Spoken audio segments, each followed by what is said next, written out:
Hello and welcome to the Daily Millwall for Friday, the 17th of May 2024. In today's Millwall news, it was match day for the under-21s in their national semi-final. Unfortunately, they lost it after extra time at the 10 against Birmingham. Millwall took the lead through Abdul Malik, 23 minutes. Birmingham equalised in the 41st minute, and then they didn't score until again Stern John right at the end of the extra time of 120 minutes. They scored in 114 minutes. Bit of ball watching from a quite close in set piece. Nobody followed the player. They all watched the ball. Three of them. But yeah, it's how it goes sometimes. It's not like we didn't have plenty of chances up the other end. We probably should have been out of sight. Unfortunately, playing a counter-attacking style, and what really our chances came 3, 4, 5 of them with a single player, either Leahy or Abdul Malik, running through on the break, 1-on-1 with a defender, managed to get past them.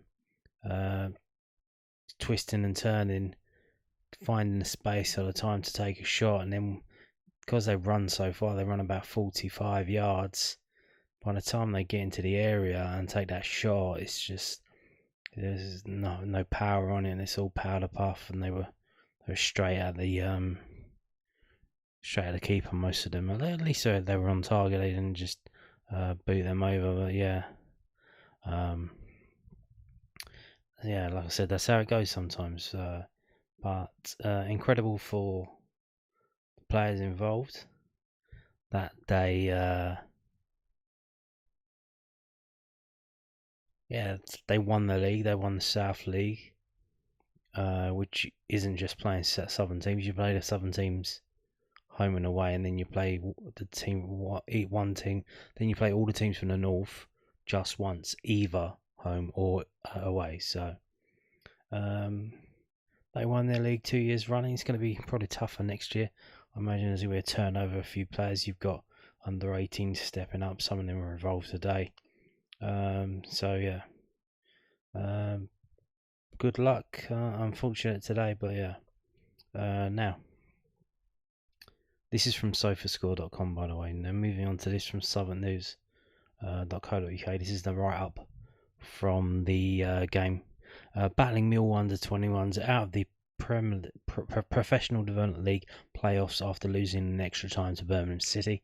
Abdul Malik had given the Young Lions a lead, but they were undone by their opponents. Millwall under-21s are out of the Professional Development League finals after losing 2-1 to Birmingham City. Abdul Malik gave the Young Lions a lead in the first half, but Birmingham's Junior Dixon equalised before half-time. Millwall would have the better of the chances throughout the rest of normal time and extra time, as the luckless Tom Leahy failed to convert some big chances. Dixon then scored in the second half of extra time to give Birmingham a win. Millwall were looking to retain the playoff title that they won last year, but can still console themselves with the league title that they won last month.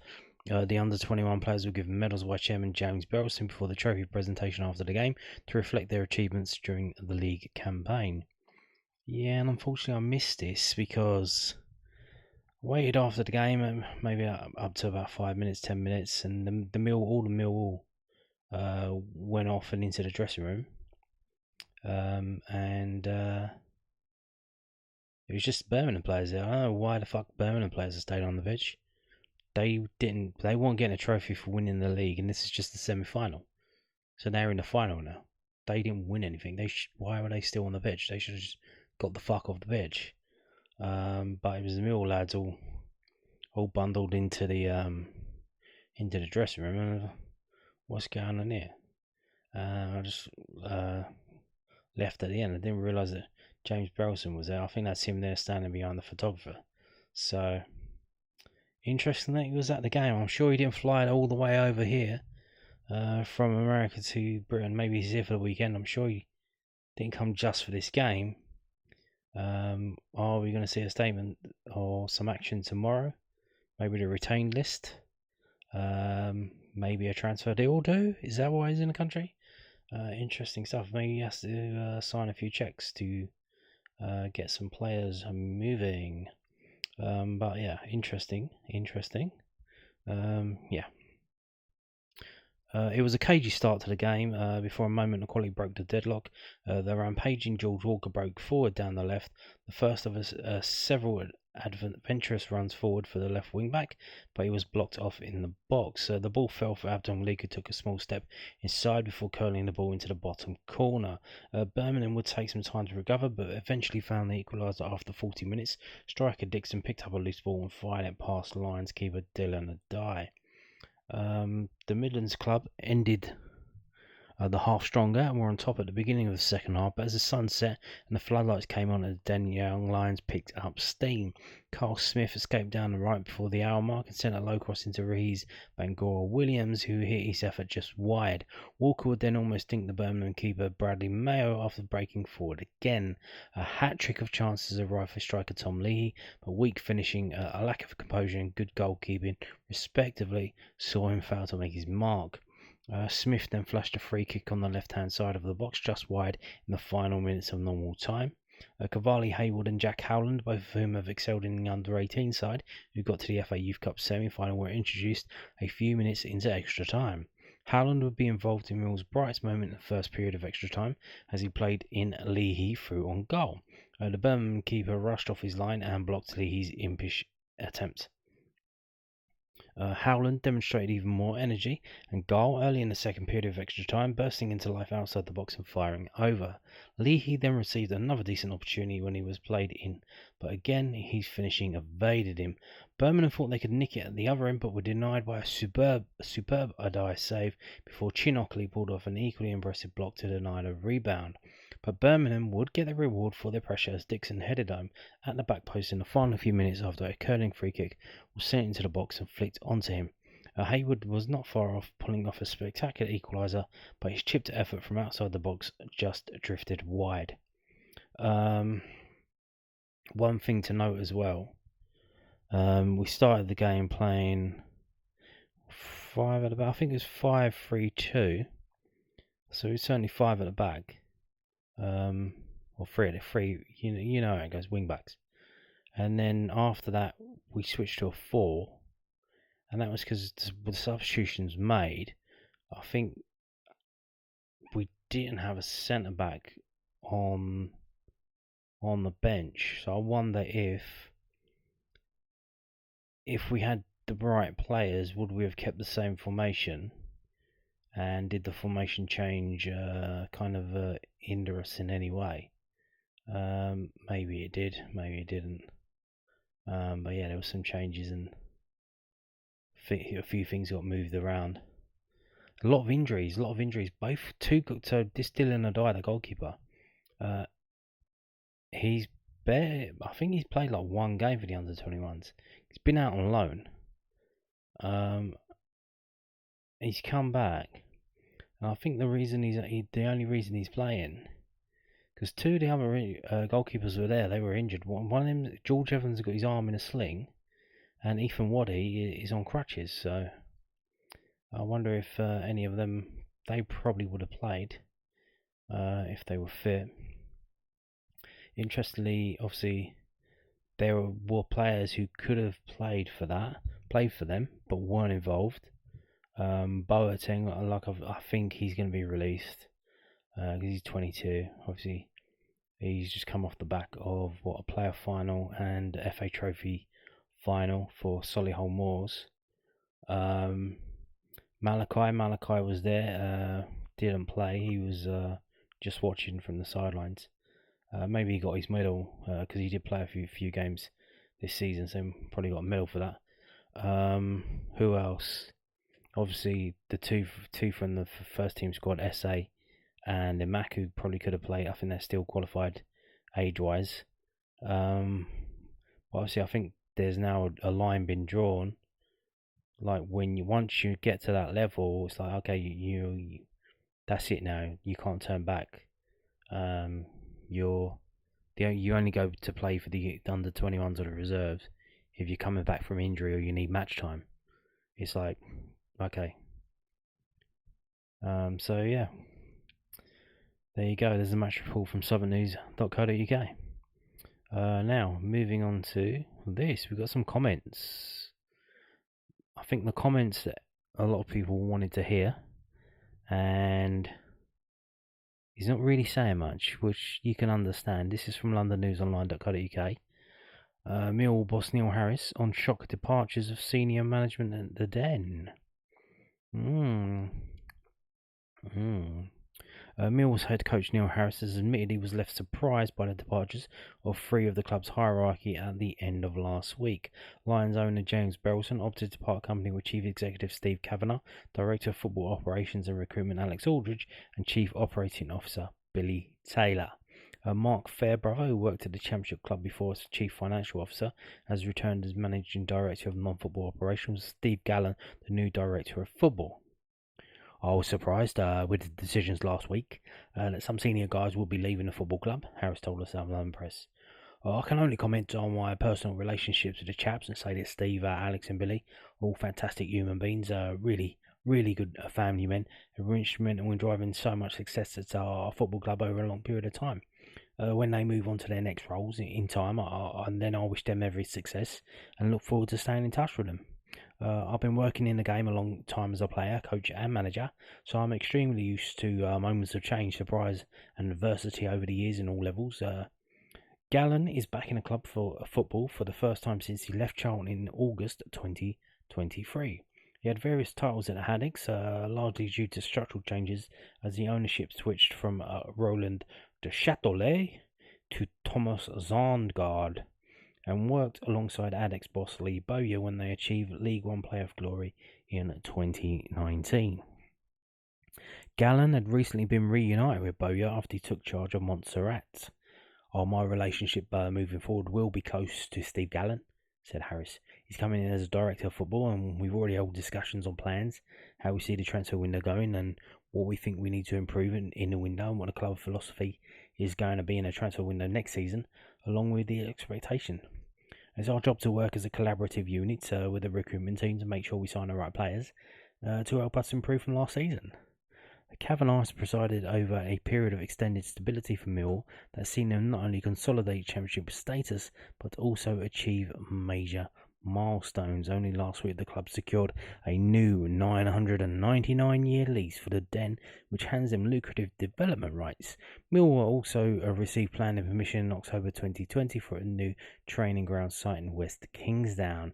Berylson talks after the new lease agreement of the South Londoners becoming serious challenges to reach the Premier League. The American assumed control in July after his father John passed away in a road traffic accident.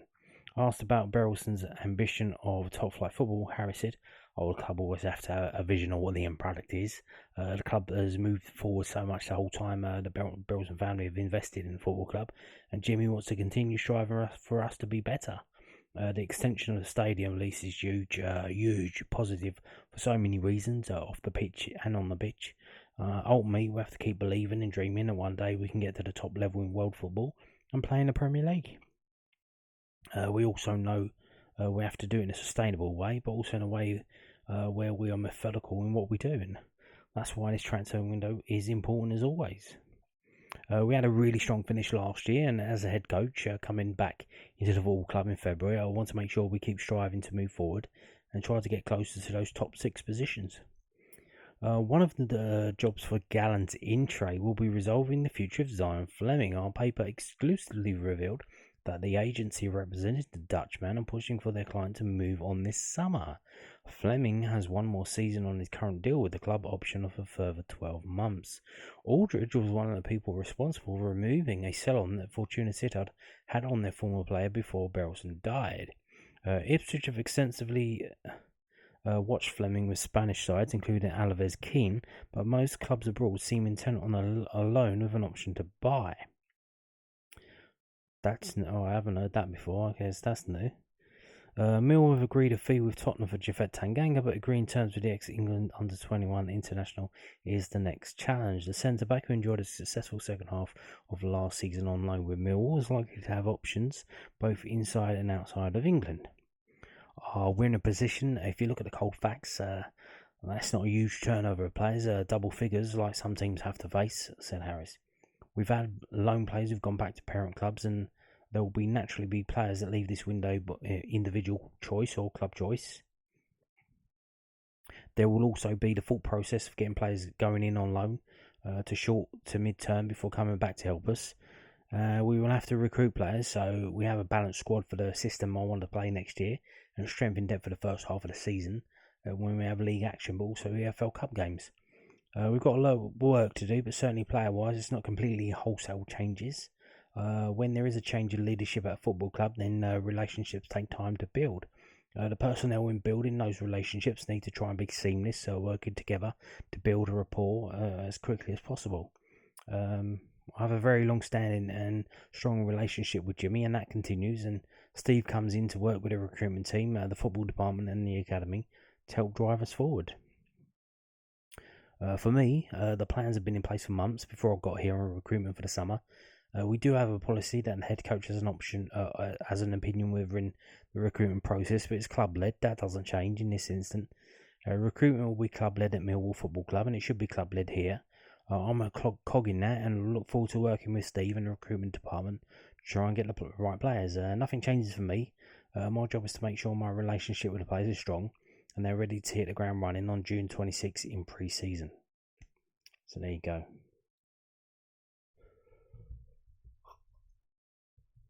Neil Harris there, kind of talking about the exits this week, but mostly other stuff, really. But let's hear from the men in question, well, two of them. We have the statements put out. I saw this on Twitter, but this is from LinkedIn.com. This is Billy Taylor, he's already updated his profile, but no picture. Former Chief Operating Officer at Millwall Football Club, previously Communications Director. So here we go. As my near 12-year spell with Millwall Football Club draws to a close, it marks the end of a significant and unforgettable chapter in my life. Millwall truly is a club like no other. I'm immensely grateful for the opportunities I have been afforded, and I hope to have repaid the club's faith in me with unwavering commitment, loyalty, positivity and professionalism. There are so many highlights: visits to Wembley, a promotion, ridiculous cup upsets, backs-to-the-wall victories against the bigger boys, and countless hair-raising atmospheres at the Den. This past season has seen the club achieve its highest average attendance since the early 1950s. I'm proud to play the part in that, plus many other achievements and successes. To my colleagues, thank you. Your assistance, guidance and hard work has been invaluable for the club and for me. To the fans, thank you. I've been supported so well during my time, and I hope to have contributed to positive change.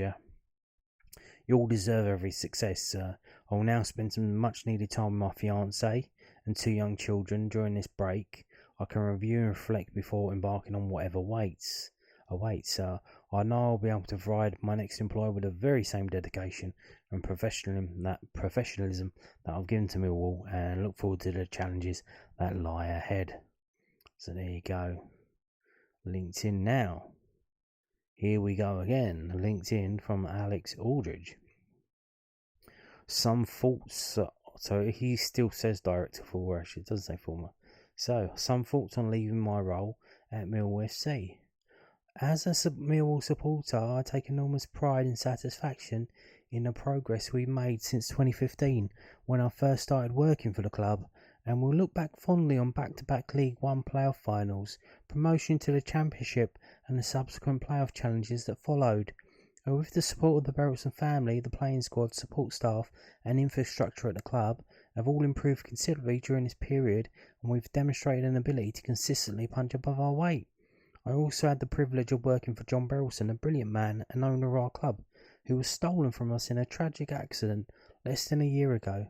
To hear his name sung home and away by our supporters over the course of last season was both special and fitting. I have no doubt that James will continue to drive the club forward on and off the pitch in the years to come. I will miss many fabulous colleagues and friends, of which there are too many to name individually. but many of whom have worked day in, day out, season after season, behind the scenes to make Millwall the best club it can be. So there you go. Just still waiting for Steve Kavanagh. I don't know, maybe he can't post. I guess when you take home 8.5 bags a week, that's they probably pay you garden leave to sit down and shut up. So probably won't be hearing from him for a while. Now, moving on to this. The 4 takeaways, or I don't know if it's 4, the takeaways from the South London Press.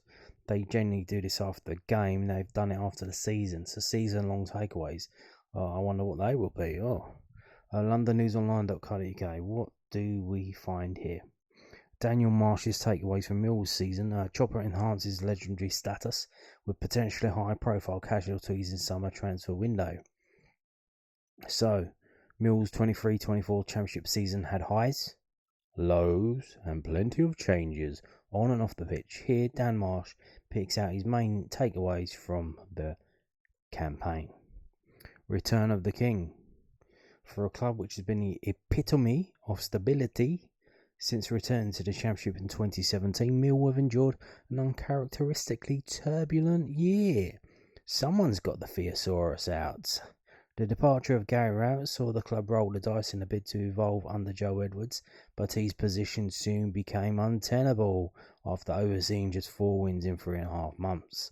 The failed Edwards experiment left Millwall staring down the barrel with relegation to League One a real possibility. Enter, stage left, club legend, Neil Harris. Even the most optimistic of Millwall fans would admit that Harris has exceeded all expectations since his return. Only Ipswich Town, automatically promoted to the Premier League, have amassed more points, 27, than the 26 Millwall banked under Harris, who ended up steering the Lions to a 13th place finish in the Championship. Yeah, if you didn't know, since the date that Neil Harris has come into Millwall Football Club, Millwall have got the second most points in the league in games from that date, 26. And the team with the most, Ipswich Town, who went on a run to charge over Leeds and get into that second automatic place. So there you go. There were eyebrows raised at the prospect of Harris taking charge for the 24-25 campaign, but those have disintegrated over the past few weeks. 5 wins on the bounce and 8 from 13 matches overall levels out as promotion form over a season. Make no bones about it, Harris has more than earned a stab at taking a club forward. People querying whether Harris is the right option long term are missing the points. Modern football management is anything but a long term gig. An 18-month contract is anything but a long-term gig. Harris has already made it clear his role is to leave the club in a healthier position than the situation he inherited. Regardless of when that may be, Harris has not only proven that he was the ideal person to get the club back on an even keel, but also that he may well be the best person to take things forward. And if not, at the very least, he has cemented his status as one of the club's all-time greats, if that were ever in doubt. And I think what you're seeing with the club now, what they're doing, they're compartmentalising everything, bringing in the head coach and having someone else in the club appointed by the club to deal with all the transfers and stuff like that. It's literally like, so when you do lose a manager, whether they get fired or they leave, it isn't that big of a deal. You just slot in and put someone else in and you go again. It doesn't change a whole lot in the club. So there you go. But yeah, like long-term gig. Well, yeah, I understand what he's saying. Because what was it at the end? Gary Rowett was here for just under 4 years. 4 years, 4 seasons, 4 years. He was like the third longest serving manager in the EFL. Like, that's insane. Like the days of Alex Ferguson, like 10 years or however, 20 years, however long he was there. Arsene Wenger, 10 years, whatever. Those days are gone. They're gone, mate. Like that doesn't happen anymore. Two seasons at a football club is long term. So There you go. I understand what he's trying to say there. A changing of the guard. It won't have been lost on Harris that the majority of the familiar faces who greeted him on the first day back at Calmont Road were players signed during his previous reign. Times have moved on. Millwall, in some cases, arguably haven't. But Harris's early comments on recruitment indicate that there will be no room for sentiment heading into next season. The likes of Jay Cooper, George Saville, Ryan Eder, and Tom Bradshaw have all featured regularly since Harris's return, but others may be vulnerable to the summer transfer churn. This is a squad which is built to play a 3-5-2 by Rowett. Harris has alluded to the fact that will probably not be the system he will deploy next year. Relatively big names could fall foul in the coming months. Some already have. Bartosz Białkowski has already taken his den bow after losing the number one spot to Matija Sarkic, who rather fittingly produced a stellar performance complete with a penalty save to coincide with Białkowski's final afternoon as a Lion. Sean Hutchinson could follow him out the door with his contract up. Murray Wallace, another Lions stalwart, has also had spells out of the team like Hutchinson, and could find himself down the pecking order. The jury is still out on summer signings like Joe Bryan and Kevin Nisbet too, while the club will likely be presented with further opportunities to cash in on prized assets such as Flying Fleming to fund additional business. Mill have made their move early for Japhet Tanganga, which is positive, although it remains to be seen if they can convince him to become a fully fledged Lion. If Harris can bring in Tanganga and Ryan Longman, another lone star that is wanted on a permanent basis, then it will be a promising start to a big summer. Either way, big decisions lie ahead, and that could lead to some high-profile casualties. Home comforts. After months of rotten results at the Den, Mill have rediscovered the winning formula under Harris. Home form has been the bedrock of Mill's playoff pushes in recent campaigns, but for large periods of the season, the Lions have been unusually charitable on their home patch. But if there was any Millwall manager you'd pick to win a one-off home game in SC16, it would be Harris. So it should come as no surprise he quickly turned things around at home. The Lions only won 9 out of their 23 matches at the Den this season. Remarkably, 5 of them came under Harris. Make no mistake, not many of the teams who enjoyed a nice afternoon in the capital this season will relish the idea of coming back to the Den with him back in tow. And that's just as well considering crowds have been impressive again throughout the season with a number of home sellouts. That impressive support, coupled with a positive update on a new Bermondsey redevelopment scheme, makes for a positive future. The kids are alright. Another positive has been the performance of Mill's academy teams. Last year, the Lions under-21s won the PDL, a feat they repeated this term. The under-18s also enjoyed a superb run to the FA Youth Cup semi-finals, where they eventually succumbed to Leeds. The challenge now has to be harnessing some of that young talent into the first-team environment. It's no coincidence that some of Mill's best periods of success have occurred with a strong homegrown element to their teams. It's been a difficult year for the likes of Romain Esse and Adama Maku, who haven't hit the heights either of them would have liked since the opening day win at Middlesbrough, but then some of those below them have to have a big part to play going forward, particularly if the Lions will continue to operate with a smaller squad. The Berylson legacy. While John Berylson was mourned heavily following his death in the summer, it feels as though the impact his passing has had on the season has been underestimated. Even in his absence, Berylson continues to guide. It was only his influence after all which has saved Millwall this year, given Harris's promise to return in the club's hour of need. How fitting is that? It's been a challenging start for his son James in his role as chairman fighting relegation and 3 head coaches in one hell of a baptism of fire, but the Lions chief has carried himself well.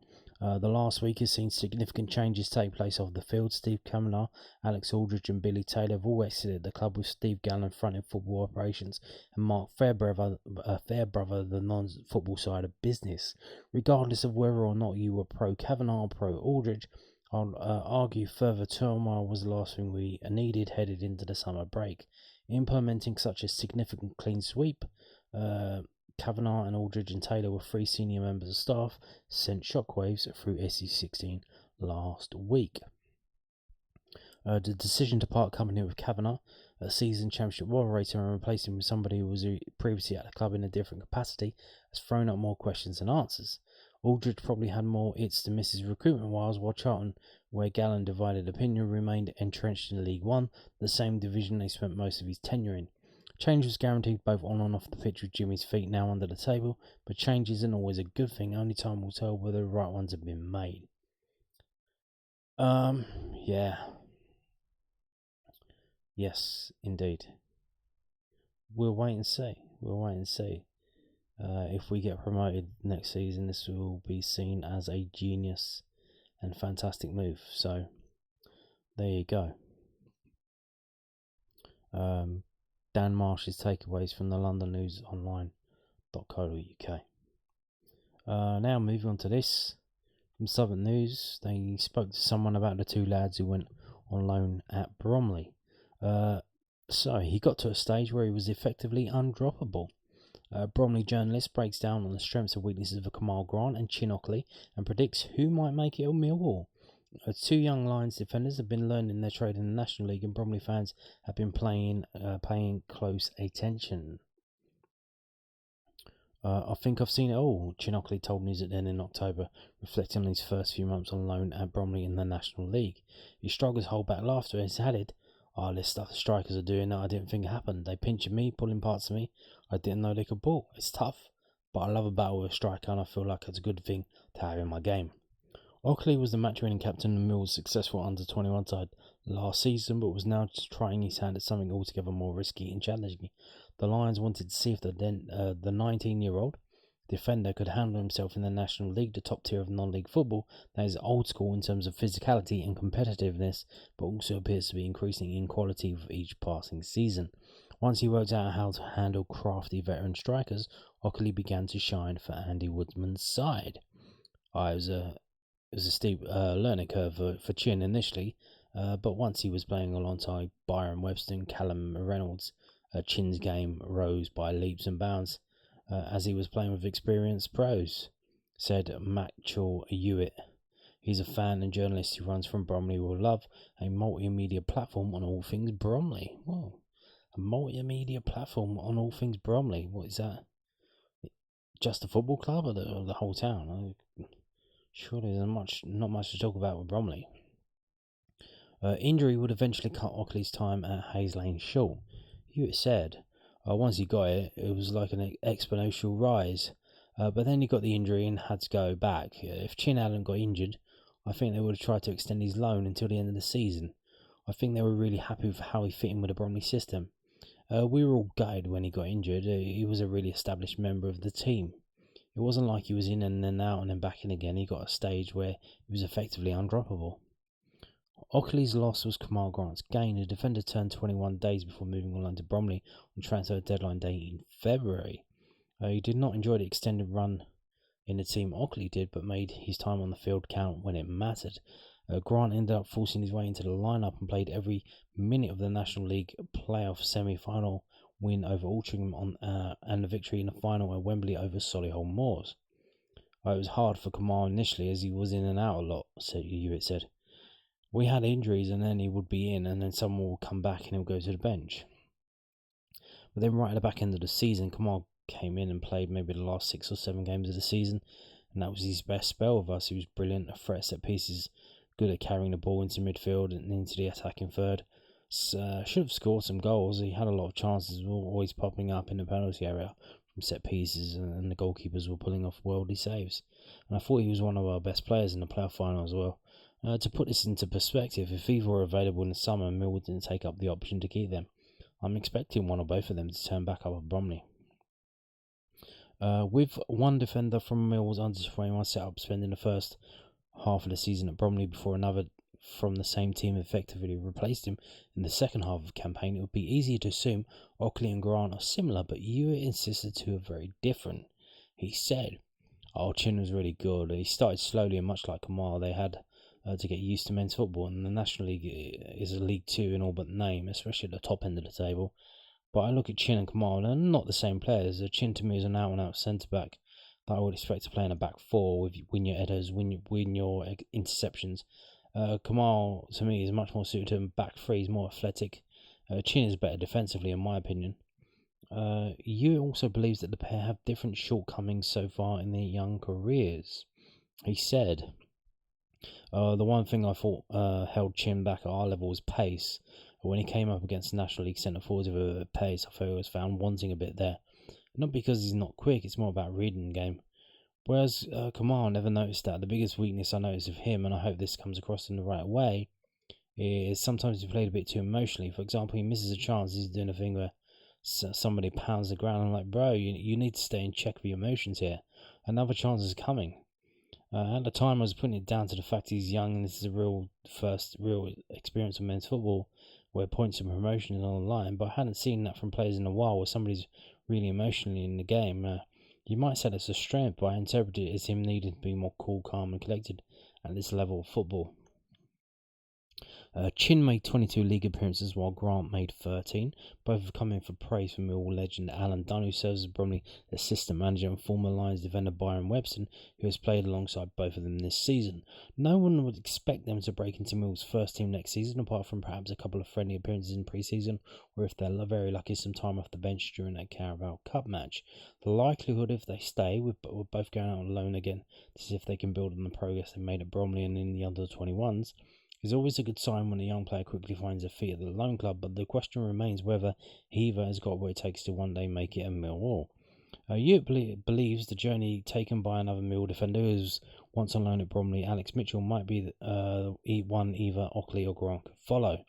Mitchell impressed on loan at League One Lincoln City last season, a fourth loan move of his career, and will be in discussions with Neil Harris about his future this summer. U21s said, Alex Mitchell played for us for 3 seasons ago on loan. We immediately said this guy's going to play in the Football League. It was obvious. He's still yet to break through into the Millwall team, but each season he's gone on loan to a better club at a higher level. And I feel like Alex Mitchell's next step is to break into the Millwall setup. Who would be more likely to make it a Millwall out of Chin and Kamarl? Not to generalise, but if you're talking about classic Millwall blood and guts and thunder, then it's Chin. And if you're talking about being a bit more progressive and expansive, it's Kamarl. I don't see them as two similar types of centre-backs. So there you go. Interesting if talking about Kamarl's better with the ball at his feet. Could he be moved into midfield as a DMC? Maybe, I don't know. But interesting stuff there from the other side of the fence. Interesting. Didn't realise that Chin is younger than Kamarl. I thought it was the other way around, but yeah, interesting stuff there. Now, other than the under-21 game, there was another game today. It was a playoff game for the Championship, and it has given us one more team for next season. There are 3 places left, technically only 2. Luton all but down. Mathematically they're not down because they can still stay up if they win. Nottingham Forest losing, there's like an 11-goal swing, which, to be honest, if that happened, that would be an insane result. It would be the biggest shock, bigger than even Leicester winning the league. So Luton are down. We're going to be playing Luton next season. West Brom have joined the party. West Bromwich Albion are back. They got beat by Southampton in the playoff semi-final today. So what that means is there's a game tomorrow. The League One playoff final is tomorrow. Bolton versus Oxford. So one of them will be coming up and one of them will be joining us.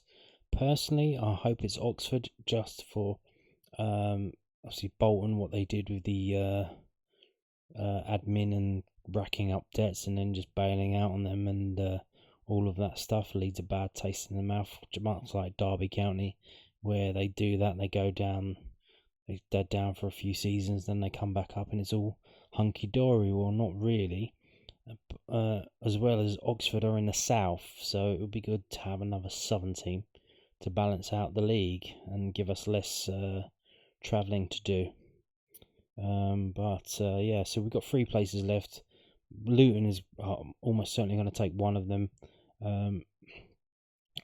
Tomorrow it's either Bolton or Oxford, and then the other place is, of course, either Leeds or Southampton. So as much as it would be funny, again, I've got to say, well, let's hope Leeds go up and Southampton stay down just for the journey. Not only that, but having Southampton, Portsmouth, those will be 2 tough games, and that's probably a few points dropped then as well between those 2 teams, which might help us. If they draw both of those games, that's points lost for both of them. So there you go. And on that note, thank you for watching and goodbye.